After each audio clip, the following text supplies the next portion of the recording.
What does Help Wanted 2 hide from you in the food prep and ticket booth minigames? In FNAF Help Wanted 2, you'll take on a variety of odd jobs, including a few food safety courses in the food prep minigames. You're definitely no 5-star chef though, so instead you'll be baking pies and pizza, or serving up popcorn in the terrifying Fazbear Theater. It's not all work and no play though, since we'll be taking a step into the ticket booth minigames as well, where we'll be running a surprisingly flammable carousel and then taking a quick trip through Captain Foxy's log ride. Today we'll be taking a look behind the scenes and out of bounds at some things these minigames hide off camera, like this strange upside-down chef bot hidden outside the map. We'll also be breaking some stuff along the way, like trying to play Foxy's log ride from beyond the map. There's lots to see, so I hope you enjoy today's look behind the scenes of Help Wanted 2. Now, navigating a haunted, pirate-themed log ride might shiver ye timbers, but you might need a bigger gun to hunt what lurks in the murky waters. The Headless Horseman draws near in World of Warships PC, the sponsor of today's video. World of Warships lets you direct a fleet of some of the most iconic war vessels to ever sail the seas, all while dominating your opponents that stand in your way. Each ship is highly detailed, taking upwards to 6 months to make accurately, and they're all based on blueprints/historical documents for the first half of the 20th century. Choose a naval commander to charge into battle based on legendary historical figures and some slick fictional ones. And with many different ship classes, maps, and game modes to choose from, there is a lot to dive into and battle. And it's free to play on PC. The Headless Horseman Commander adds a little paranormal direness to your typical encounters, and you can apply his ghostly appearance to any vessel of your choosing. And if you use the code HEADLESS when joining the game, you'll unlock 7 days of premium account time, 1.5 million credits, 500 doubloons, the Headless Horseman Commander, and ship skin, alongside a free choice of additional warship after completing 15 battles. So click my link in the description below right now to set sail and dominate your opponents today.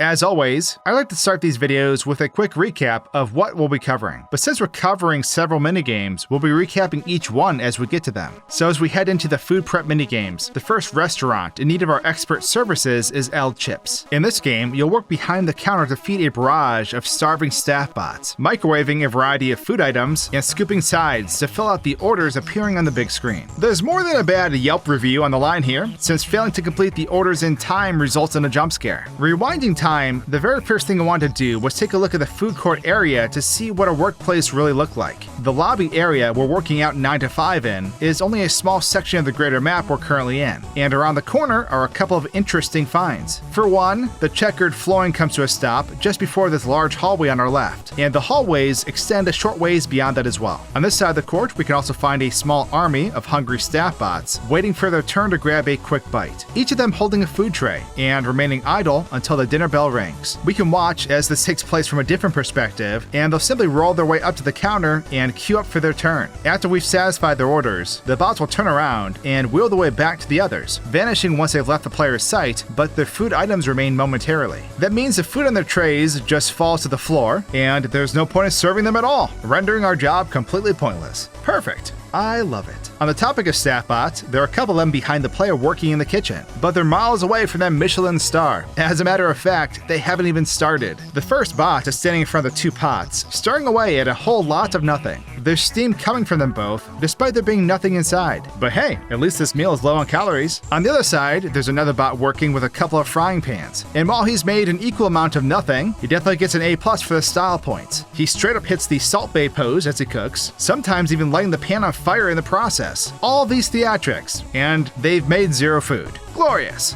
Now, one of the more interesting parts of this minigame has to be the seating area outside the food court. Most of this area is beyond the player's typical viewpoint, but out here we can find various seats and other assets occupying this open space. What I mainly wanted to highlight though is this giant projection that's placed beyond the balcony. This is a really giant image of the Pizzaplex that's dynamically linked to the camera, and as we move the camera around this object, we can see more of the surrounding area, including the balcony that this area is meant to replicate. By doing it this way, you would never know we're not actually in the Pizzaplex, and your machine doesn't have to load in a fully modeled location you'll never get to explore. If we take a look beneath the map, there are a couple of interesting things hidden out here in the void. First, there's a copy of the screen we use to take the staff bot's orders down here, and I'm not exactly certain of its purpose. Not far from here we'll also find the head chef bot's jump scare model T-posing in the abyss. This model is a lot taller than I expected them to be, and we can watch their jump scare from another angle while we're down here. On the topic of this particular enemy, we could find them elsewhere in the map as well, just not somewhere you may expect. Above the orders screen and out of bounds, we'll find the head chef bot hanging upside down in their default pose. When playing the tutorial for this level, this character drops down from up above to give you a quick rundown. But because we've skipped the tutorial, they'll just hang out here temporarily and then unload. Before we move on, I wanted to know where the food comes from when we press the buttons in our station.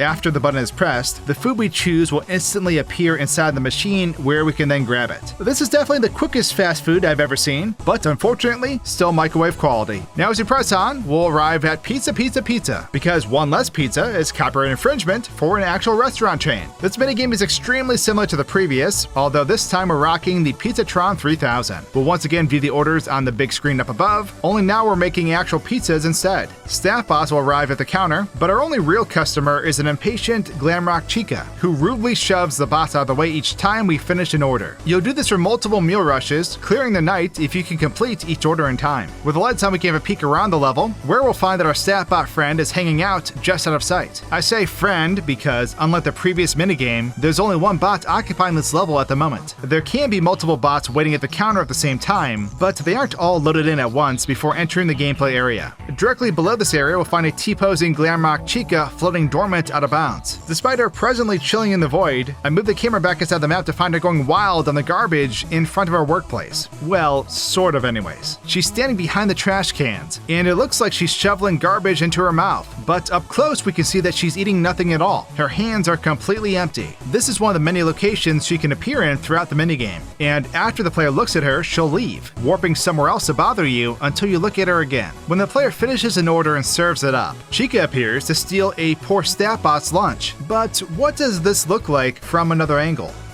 As soon as the bell is rung, Chica is moved behind the counter and out of our sight, starting in this super scrunched up pose before rising upward into view. Throwing the bots out of her way, she'll then scarf down all the food we just prepared. And by that I mean she knocks the tray over and wastes all our efforts. Something interesting I noticed when viewing this in bullet time is that the square particles seen during this eating sequence have a default texture applied to them. These are a bit too dark to see during regular gameplay, but here we can clearly see their checkered appearance. This is also obscured a bit by her hands, since she blocks most of the tray during this eating animation. The poor staff bot Chica just obliterated will lay on the ground for the duration of this sequence, eventually unloading before their attacker does the same. A few seconds later, another bot will appear in their starting location, carrying a tray over to the player in hopes of getting something good to eat. Now because this area functions mostly the same as the last minigame, there isn't much else to see here, but we can take a quick look at Glamrock Chica's jumpscare animation in bullet time, which is pretty frightening, but hard to take seriously with food particles flying out of her mouth. She then resets to a T-pose as static fills the player's screen. Heading into Food Prep's one and only hard mode minigame, we'll arrive at the Fazbear Theater. We'll once again be feeding Glamrock Chica here, only now we're serving various movie theater snacks instead. On top of distributing pretzels and overpriced popcorn, we'll also have to mix the drinks from the drink fountain to create specific combinations. We're equipped with a fast camera as well, not for the chicken, but to the endoskeletons approaching from the darkness. They'll move closer when they're not being watched, and failing to flash them in time will result in a jump scare. Restarting this night, we can flick the lights on in this theater area, where you'll notice a couple of things. For one, even if we want to leave, there is truly no escape from our pizza overlords. The doorway on our left is a giant gray barrier, and there are piles of trash leading outwards into the void beyond it. The door on our right doesn't lead anywhere either, so we're pretty much trapped here until our shift is over. Behind the player there are two doorways, but the room they lead to is only a small hallway with, you guessed it, more garbage. Like the last minigame, if we look underneath the floor, there is a T-posing shattered Glamrock Chica below the map, and right next to her is a huge white platform. This platform is a 3D object that is a solid white color, and I'm not entirely sure why this object is down here. It could be a piece of leftover white boxing, but that's only a hunch. Now during our shift, our good pal Chica can appear in various locations to distract you from the task at hand. When this takes place, we can see from another angle that she instantly warps between these poses, including this one, where she stares longingly at the popcorn machine. When the player turns to face her, she'll quickly leave your sight. And from another angle, this looks a bit funny. As this animation begins, she'll quickly sink down behind the counter as her knees clip through the floor, her torso moving downwards until she's completely out of our view. She'll then be removed from the map until she's set to appear again. Unlike the other minigames, when we finish an order in the theater, Glamrock Chica will slam the tray and the food falls out of sight. This is pretty hilarious when watched from another perspective, as you'll see that the moment we ring the bell, Chica will warp in front of the counter, doing the craziest splits you will ever see. She's so talented, in fact, that she has completely dislocated both her arms. They're nowhere near their sockets as she slams her fists down on the tray. The same food particles used earlier start flying out from behind her head, and a moment later, she snaps into this hunched over pose, rising up into the player's sights as this sequence ends. Chica isn't the only animatronic we'll face here, as a couple of endos will make an appearance a bit later in the minigame. With the lights on, we can watch them in all their glory, spawning near the back wall in front of the player and making their way forward each time the player looks away. It's creepy watching them from this view as we break their sight line, since their eyes begin glowing the instant their walking animation activates. If you fail to flash them with a fast camera in time, they'll approach the counter where you're working and raise their hand, swinging forward as the jump scare animation begins. They also clip through the counter a bit, which I hadn't realized when playing through this game normally. Beneath the map, we can watch their jump scare animation from another angle and in bullet time, but there's something else down here that you may find a bit funny.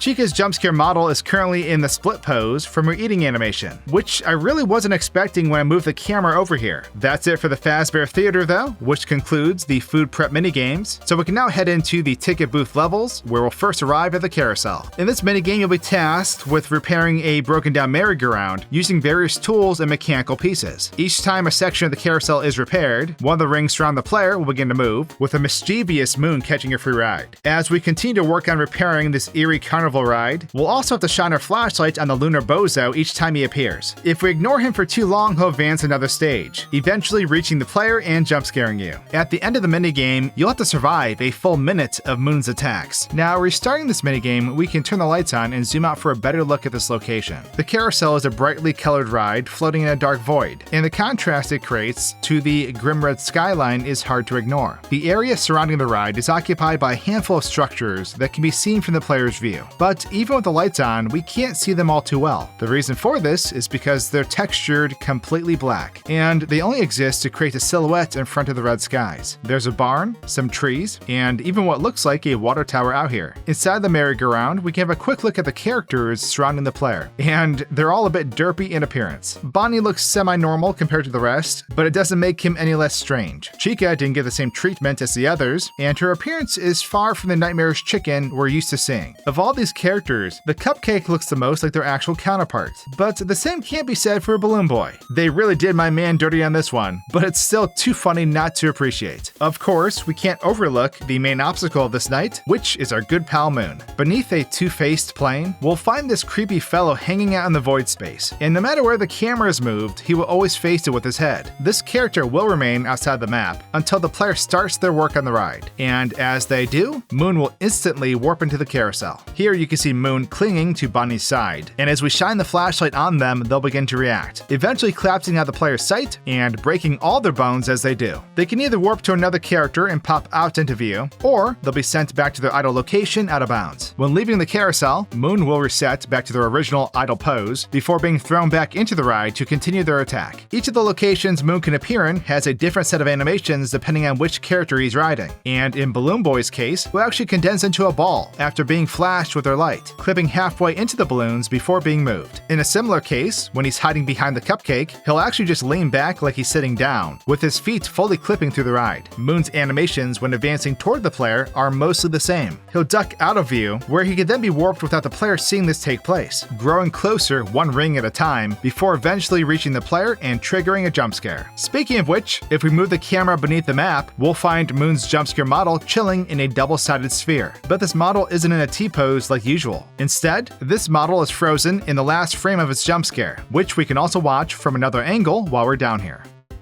At the end of this minigame, fire will eventually overrun the ride we're operating before the game ends. Flying over to this barn that's in shambles, we can now see that the fire ignites way outside the map in this rickety barn before growing into the blaze that surrounds us. The flames used in this minigame are interesting too, because they're only flat, looping animations that duplicate in the direction of the carousel. It'd be hard to tell though, since they're programmed to always face the player's camera. That being said, let's take a look at this game's hard mode variant, and here we'll find ourselves in the same old carousel, just a little crispier. In general, this minigame still plays out mostly the same, although the steps to repair the ride are a bit more convoluted now. On top of this, Moon will be replaced by Jack-a-Moon, who is a bit harder to fend off than his non-hard mode variant. We'll still have to survive a full minute against Jack-a-Moon at the end, but the place is already on fire, so there's not much worse he can do anyway. With the lights on, we can now see a lot more clearly just how badly this carnival ride has been damaged. All the characters present are now badly burnt, and in the cupcake's case, even melted. I probably don't need to say it, but this seriously makes the attraction all the more creepy. On top of this, the map around you is now constantly on fire. From this perspective, we can see that all the flames seen outside this ride are actually floating slightly beneath it. Just as you'd probably expect, we can find the Jack-a-Moon model stored outside the map just the same as before. And here, we can get a really good look at this enemy. The functionality of this enemy is mostly the same too. They'll jump from place to place as they grow closer to the player, warping between spaces as usual. Unlike the previous night though, if Jack-a-Moon reaches the player, you'll have one final chance to chase him off with your flashlight before getting jump scared. During this time, we can watch as they appear behind the pillar in the center of the ride, inching out into sight and staring at you from above. While I was here though, I figured it was time to break things a bit. In this case, I teleported myself to the other side of this pillar in the center of the ride, and surprisingly, I was able to pick up the soldering gun and even use it on these old circuit boards. I was not able to mess with the knobs on the other side though, and so even if I went back and forth to grab the needed tools, I couldn't beat the minigame early. Before moving on, we can take a quick look at Jack-a-Moon's jump scare in slow-mo, although for obvious reasons, it's not much different from the other version's jump scare. That's it for the carousel though, so now let's take a look behind the scenes of Captain Foxy's log ride.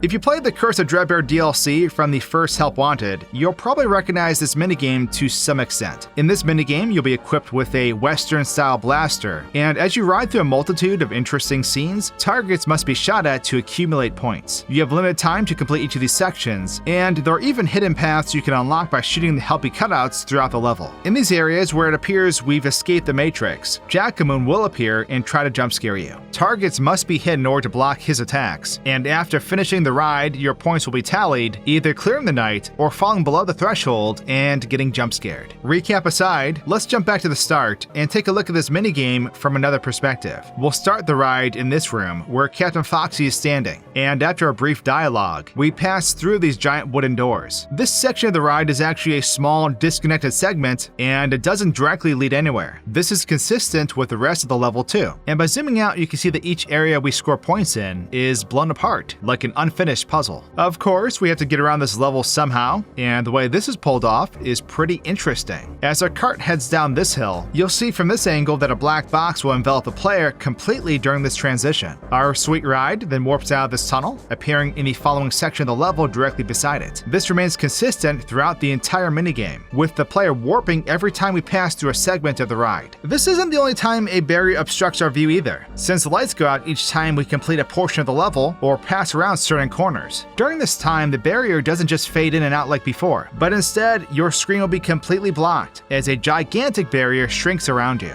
This thing is seriously massive, but because it's solid black in appearance, we can only see it when it blocks our view of the map. Now, as I mentioned before, the standard path we navigate is only a part of the greater map here, and these hidden pathways can be accessed by hitting the helpy cutouts within the level. As you can see here, Jack-a-Moon will make an appearance when we enter these locations, and his first appearance takes place in this hallway where he's hiding on top of the archway. When we pass through this small village area, we can move the camera to find Jack-a-Moon floating behind these flat cutouts. As the player shoots the targets and passes by, he'll simply unload, reappearing in another location further ahead. This happens a few times in this area, and he can appear in different poses depending on which window he's occupying. In the following secret area, Jack-a-Moon will appear in a room behind these giant saw blades, and he walks out of a tiny room after the giant door opens. Up close, we can see see that the area he spawns in is just a tiny gray room with some AR particle effects floating in front of it. When the player gets close, the door will open up as Jackamoon appears inside, walking out towards you as they pass through this AR world-inspired room. The door will close after you shoot the target, but this enemy does not stop immediately. They'll actually reach the door before realizing they've been bamboozled and then unload out of sheer spite. Up ahead, we'll come to another set of doors, and on either side of us are 2 more doorways that Jackamoon can attack from. Both doors will open individually at first, allowing the player to shoot the targets as our enemy approaches from inside. After this, both doors will open at the same time, but Jackamoon can only appear on one side. On the right side, we'll watch as the spooky daycare attendant spawns in just kind of floating in midair. When he leaves the room, he does not walk, but instead swims through the air majestically. Once the swimming animation reaches the door, he'll unload like we saw earlier, and the door on the opposite side will open. The animation here is mostly the same, although I realized at this point that I could fire my hand cannon at a regular speed despite the game being in bullet time. That means I was able to fire dozens of them before any of them unloaded. So the room was full of these neon pink spheres. As we continue forward, Jackamoon will make another appearance at the end of this long hallway, dropping from the ceiling and dancing in front of these gravestones as we slowly approach him. If we turn the light on in time, he'll be blinded, flying up through a vent and out of our sight. From another angle, we can watch this animation taking place, and as soon as the light is turned on, Jackamoon will immediately cover his eyes. After a moment, he'll lean forward, quickly flying straight up and into the vent above as he unloads. It almost looks like something quickly grabbed him and dragged him out of the map, which is both funny and terrifying. If you've managed to get through all these locations without scoring enough points, you'll face the wrath of Captain Foxy once the ride has finished. Of course, we can watch this jump scare in bullet time, and I can confidently say my timbers are shivered. That being said, I had an idea on how to break this minigame, and it went about as well as you'd expect. I warped the player away from our usual mode of transport, but even though we're outside the ride, the player will still move along the same designated path. Because of this, I clipped straight through a wall and outside the map, where I could see the ride still moving along on the track. Because I wasn't inside the map, my ammunition was just bouncing off the walls, so I couldn't hit any of the targets. I passed through the walls way more than I expected, popping in and out of the map on several occasions, but never in a position where I could score some points. What's cool is that from this perspective, you can see a lot of stuff happening out of bounds that usually goes unseen, like how the map loads and unloads around you while moving through the level. As cool as this is, it's super disorienting swinging around out here, and I'd much prefer to be inside the map instead. But with that, that's everything I found hidden behind the scenes in the food prep and ticket booth minigames. And once again, a big thanks to World of Warships PC for sponsoring this video. Click the link in the description below to join now and use the code HEADLESS for a bunch of neat rewards. I hope you enjoyed today's Out of Bounds look, and I'll see all of you in my next game-breaking video. Cheers!